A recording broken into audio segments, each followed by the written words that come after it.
డెఫినెట్గా గెలిచే అభ్యర్థి ఎవరన్నా ఉన్నారంటే జీవన్ రెడ్డి గారు అని చెప్పి సర్వేలో కూడా అన్ని చోట్ల కూడా ఇదే రికమెండేషన్ రావడంతో ఏఐసిసి ప్రెసిడెంట్ గారు జీవన్ రెడ్డి గారిని క్యాండిడేట్ చేసినారు.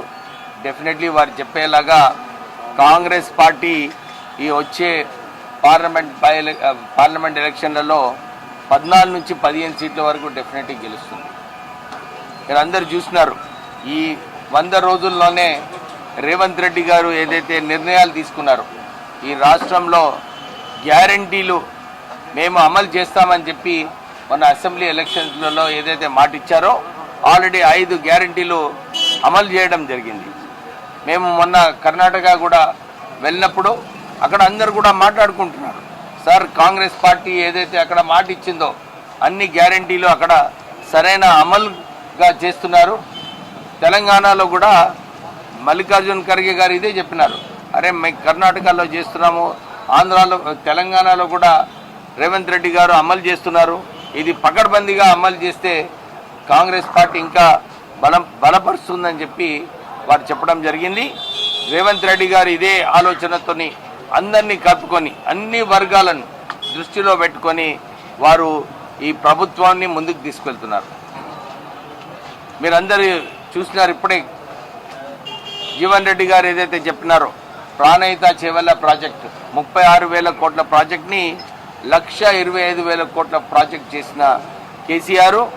మనం చూస్తున్నాము కాళేశ్వరంలో ఎట్లా అక్కడ డిజైన్ డిఫెక్ట్స్, ఎందుకంటే చాలాసార్లు కేసీఆర్ గారు చెప్పినారు, ఈ రాత్రింబగలు నేనే ఇరిగేషన్ పుస్తకాలు చదివి ఈ ప్రాజెక్ట్ని డిజైన్ చేసినానని చెప్పి కేసీఆర్ గారు చాలాసార్లు చెప్పడం జరిగింది.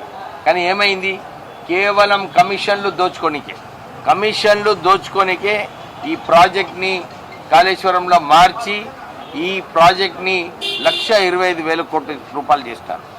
మొన్న ఎలక్ట్రల్ బాండ్స్లో కూడా చూసినాం మనం.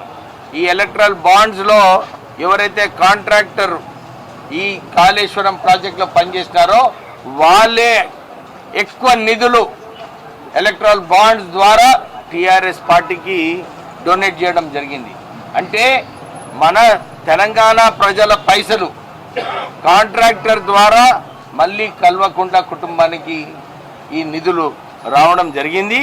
మేము డిమాండ్ చేస్తున్నాము, మనీ లాండరింగ్ కేసులో ఏదైతే పిఎంఎల్ఏ కేసు ఉందో ఎన్ఫోర్స్మెంట్ డైరెక్టరేట్ వీళ్ళ మీద కేసులు పెట్టి ఈ పైసలు ఎవరైతే బీద ప్రజల పైసలు తెలంగాణ ప్రజల పైసలు ఏదైతే దుర్వినియోగం చేస్తారో ఈ ప్రాజెక్ట్ కట్టడం వలన కమిషన్లు దోచుకొని మళ్ళా పార్టీకే మళ్ళా ఎలక్ట్రల్ బాండ్స్ ద్వారా ఏదైతే ఇచ్చినారో దాంట్లో కేసు పెట్టాలని చెప్పి మేము డిమాండ్ చేస్తున్నాం.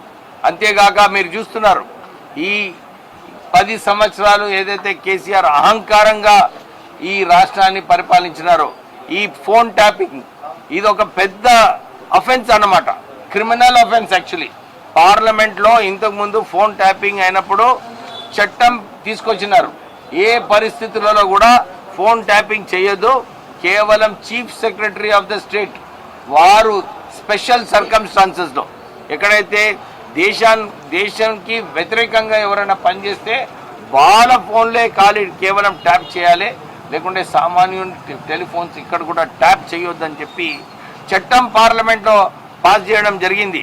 దాని తర్వాత ఈ కేసీఆర్ ప్రభుత్వం ఏదైతే ఎక్విప్మెంట్ ఇంపోర్ట్ చేసినారో అది చట్టం ప్రకారంగా చట్టం విరుద్ధంగా వారు ఇంపోర్ట్ చేయడం జరిగింది. కేంద్ర ప్రభుత్వం డిమాండ్ చేస్తున్నాం, వాళ్ళు ఈ ఫోన్ ట్యాపింగ్ కేసులో సరైన చర్యలు తీసుకోవాలి. ఎట్లా ఈ ఎక్విప్మెంట్ ఇల్లీగల్గా ఈ దేశానికి ఎట్లా వచ్చింది, ఈ ఎక్విప్మెంట్ ద్వారా ఎందుకు వాడుకోవడం జరిగింది ఈ రాష్ట్ర ప్రభుత్వం 6 రోజులలో అని చెప్పి కేంద్ర ప్రభుత్వము ఈ ఫోన్ ట్యాపింగ్ కింద కేసీఆర్ పైన కేసు పెట్టాలని చెప్పి మేము డిమాండ్ చేస్తున్నాము. ఈ వచ్చే ఎలక్షన్లలో రేవంత్ రెడ్డి గారు చెప్పినట్టు ఇది ఒక రెఫరెండము, అన్ని చోట్ల కూడా అన్ని వాగ్దానాలు ఏదైతే ఇచ్చిందో కాంగ్రెస్ పార్టీ అది అమలు చేస్తుంది. ప్రజలందరూ కూడా నిజంగానే ప్రజాపాలన ఏదైతే ఎదురు చూస్తున్నారో ప్రజలు ఎక్కడ పోయినా కానీ ప్రజలు ఇదే చెప్తున్నారు, సార్ మాకు ఇంతకుముందు స్వేచ్ఛ లేకుండింది. కేవలం పోలీస్ కేసులు పెట్టడము, మా పైన జైలుకి పంపించడము, ఇవన్నీ జరిగేటి.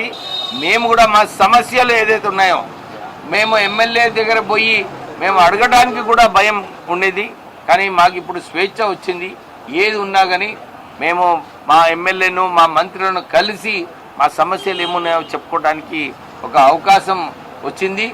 సెక్రటేరియట్ కూడా మీరు చూస్తున్నారు, అప్పుడు ఎమ్మెల్యేలు కూడా సెక్రటేరియట్ పోయే పరిస్థితి లేకుండే. కానీ ఈరోజు ప్రజలందరూ కూడా వారి సమస్యలు సెక్రటేరియట్కి పోయి ముఖ్యమంత్రి గారితో, మంత్రులతో, ఆఫీసర్లతో వారితో చర్చించుకొని వాళ్ళ సమస్యలన్నీ కూడా వారు పరిష్కరించడం జరుగుతుంది. అంటే ఇలాంటి ప్రజాపాలనను ప్రజలందరూ కూడా గౌరవిస్తున్నారు. ఈ వచ్చే ఎలక్షన్లలో వాళ్ళు డెఫినెట్లీ కాంగ్రెస్ పార్టీ అభ్యర్థులను 14 నుంచి 15 సీట్లు ఓటేసి గెలిపిస్తారని చెప్పి గట్టి నమ్మకంతో ఉన్నాము. ప్రత్యేకంగా నిజామాబాద్ కాన్స్టిట్యున్సీలో, ఎందుకంటే జీవన్ రెడ్డి గారు చాలాసార్లు మా నాన్నగారు ఎలక్షన్లో ధర్మపురిలో అప్పుడు క్యాంపెయిన్ చేయడం జరిగింది. నా ఎలక్షన్లో కూడా ఫస్ట్ టైం నేను వచ్చినప్పుడు జీవన్ రెడ్డి గారే అక్కడికి వచ్చి బతుకపల్లిలో చాలా చక్కగా క్యాంపెయిన్ చేసి ఎందుకు ఓటు వేయాలి అప్పుడు నా కాంగ్రెస్ పార్టీకి అని చెప్పి వారు చెప్పడం జరిగింది. వారు చెప్పేలాగా అందరం కూడా కలిసి తెలంగాణ కోసం కొట్లాడినాం, తెలంగాణ సాధించుకున్నాం. తెలంగాణ వస్తే తెలంగాణ ప్రజల బ్రతుకులు మారుతాయి అనుకున్నాం. కానీ ఇట్లా కల్వకుంట్ల కుటుంబం, కేవలం కల్వకుంట్ల కుటుంబం వారి బ్రతుకులు మారుతాయని చెప్పి ప్రజలు కూడా ఆలోచించి ఈసారి వాళ్ళందరికీ ఇంటికి పంపించడం జరిగింది. ఈ లిక్కర్ స్కామ్లో కూడా మనం చూస్తున్నాము, ఇన్ని వేల కోట్ల రూపాయల కమిషన్లు ఏదైతే చట్టం అక్కడ మార్చి కవిత వారి సంస్థలకు లాభాలు పొందిందో ఈ మనము స్పష్టంగా కనబడుతుంది. అంటే కేవలం తెలంగాణ ప్రభుత్వంని ఆ రోజులలో వాడుకొని సొంత లాభాల కోసము కల్వకుంట్ల కుటుంబం పరిపాలన చేసిన సంగతి ప్రజలందరికీ కూడా ఈరోజు కూడా గుర్తిస్తున్నారు. మొన్న అసెంబ్లీ ఎలక్షన్ నుంచి ఈ ఎలక్షన్ వరకు ఆల్రెడీ వాళ్ళ ఓటింగ్ పర్సంటేజ్ 8 నుంచి 10% వరకు ఆల్రెడీ తక్కువ కావడం జరిగింది.